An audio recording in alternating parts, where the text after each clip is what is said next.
एक बादशाह था तो मुंसिफ और आदिल, पर उसमें एक आदत बद थी। उसे बेटी से बहुत नफरत थी। अल्लाह की कुदरत के उसके यहाँ पहले बेटा पैदा हुआ। उसे अपना बेटा बहुत अजीज था।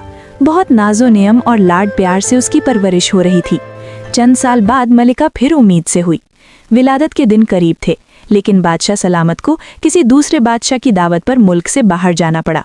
जाने से पहले बादशाह ने मलिका को हुक्म दिया कि मैं कहीं बाहर जा रहा हूँ, अगर मेरे आने से पहले विलादत हुई, लड़का हुआ तो ठीक, लेकिन अगर लड़की हुई तो उसे हलाक कर देना। बादशाह चला गया। चंद हफ्ते बाद उसके यहाँ लड़की की विलादत हुई। औलाद माँ को बहुत प्यारी होती है। मलिका रोने लगी।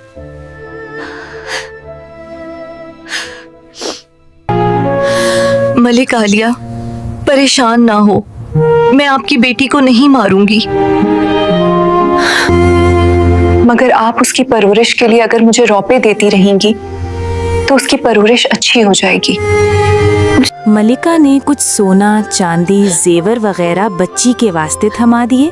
बच्ची को उसके हवाले किया। महल में ये बात फैलाई गई कि दाई ने बच्ची को ले जाकर हलाक कर दिया है, जबकि दाई ने शहजादी को अपने घर लाकर पूरे नाजो नैम से उसकी परवरिश शुरू कर दी। जब बादशाह सफ़र से वापस आया तो उसे यही अहवाल सुनाया गया। बादशाह अपनी बदआदती के बायस खुश हुआ। उधर दाई ने लोगों के सामने शहजादी को अपनी नवासी जाहिर किया। कभी कभार बादशाह से छुप छुपा के शहजादी को लाती और अपनी बेटी को देखकर मलिका की ममता को कुछ करार मिलता और वो दाई को सोना चांदी अपनी बेटी की निगहदाश्त के वास्ते दे दिया करती। चूँकि शहजादी की परवरिश अच्छे तरीके से हो रही थी, इसलिए खूब कद काठ निकाला। खूबसूरत थी ही, इसलिए जवान होते ही दुनिया के सामने शहजादी ना होते हुए भी शहजादियों की तरह नजर आने लगी।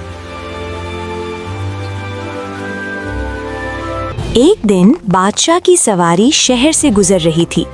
उसी वक्त शहजादी और दाई भी इसी रास्ते से गुजर रही थी।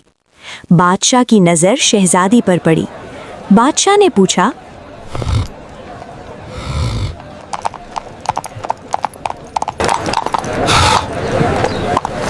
वो लड़की कौन थी? वो लड़की उस औरत की नवासी थी।